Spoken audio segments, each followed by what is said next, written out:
नमस्ते। श्री स्वामी समर्थ। मैं कविता फिर से आई हूँ आपके सपनों में जान डालने और आपको आपके मन में फिर से एक नई उमंग जगाने। कविता के माध्यम से आज मेरी कविता आपके सामने प्रस्तुत करने जा रही हूँ, जिसका नाम है एक दिन तेरी प्रगति करारा जवाब देगी। सुनिए तो फिर। हतोत्साहित करे कोई, कोशिश करे तेरा वजूद मिटाने की। हतोत्साहित करे कोई, कोशिश करे तेरा वजूद मिटाने की। तू न झुकना डर के डर से, तू न झुकना डर के डर से।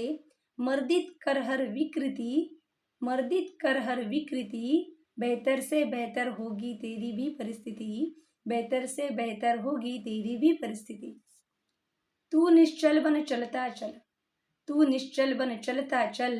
सीले जीवा को संयम से, सभी को देगी करारा जवाब, सभी को देगी करारा जवाब। एक दिन तेरी प्रगति, सभी को देगी करारा जवाब। एक दिन तेरी प्रगति।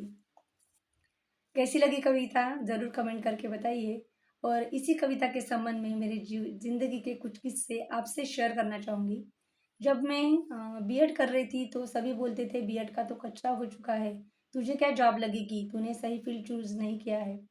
तो उस दिन मैं चुप रही, लेकिन मुझे पता था मेरे कर्मों पर और मेरे प्रयासों पर और खुद पर मेरा इतना भरोसा था कि मुझे यह पता था कि जॉब मुझे लगनी ही है और जैसे ही रिजल्ट आएगा मुझे जॉब लगेगी।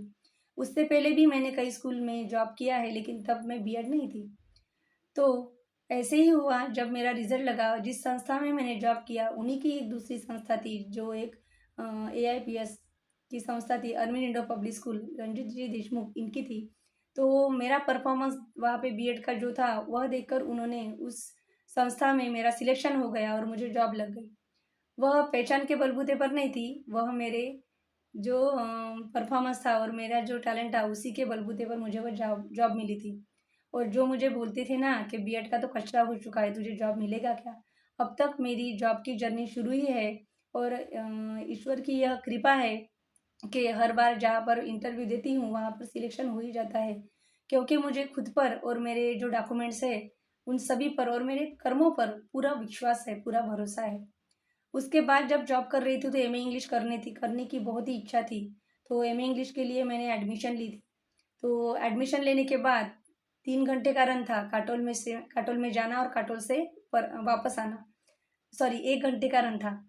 1 घंटे में एक्सट्रीमली सॉरी, 1 घंटे का रन था वरुड़ से काटोल का। तो उस दौरान मुझे पढ़ाई के लिए समय नहीं मिलता था, क्योंकि मेरी तरफ जो 6 सेक्शन है उनके मेन सब्जेक्ट था इंग्लिश।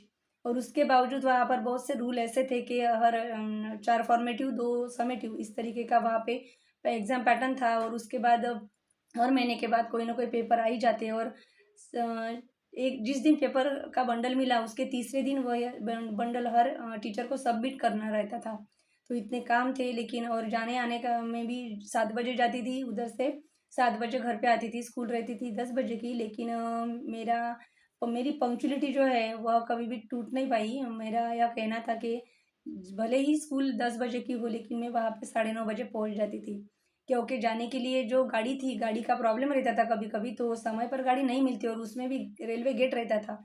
तो वहाँ पे कुछ समय व्यतीत हो जाता था। तो इसकी वजह से कभी कभी अगर गेट लग जाता है तो आगे नहीं जा पाते थे, वहीं पे रुकना पड़ता था। और वह सब टाइम मैनेज करके मैं 7 बजे घर से निकल जाती थी। तो आने तक 7 बज जाते थे। पेपर कैसे चेक करती थी, तो पेपर चेक करती थी रात भर जाग कर। और जो उसकी काउंटिंग है वो मैं बस में करती थी। सभी लोग मेरी तरफ देखते रहते थे, लेकिन मैं उनके तरफ कभी भी ध्यान नहीं देती थी।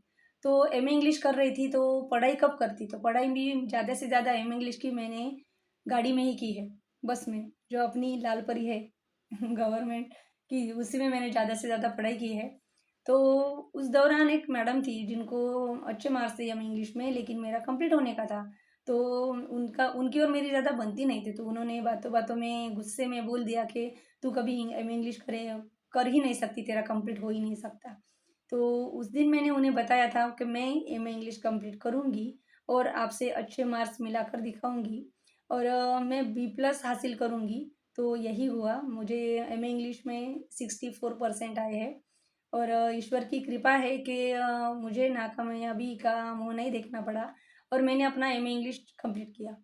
तो कैसे है, आपकी तरफ हज़ारों नज़रें होती है जो आपकी निंदा करती है, आपके तरफ अलग-अलग ढंग से देखती है, लेकिन उन नज़रों की तरफ मत देखिए, उन पर मत जाइए, उनके बातों पर भी मत जाइए। हमेशा अपने प्रयासों पर, अपने कर्तृत्व पर और सबसे ज़्यादा अपने खुद पर अगर भरोसा है, तो आपको हर कामयाबी आपकी हर मंज़िल आपको हासिल होनी ही है।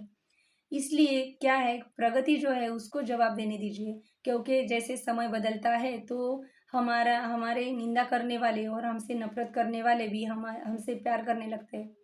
तो उस परिस्थिति की राह देखिए और तब तक पवित्र मन से अपने प्रयास शुरू रखिए। इसी कामना के साथ सबका दिन मंगलमय हो।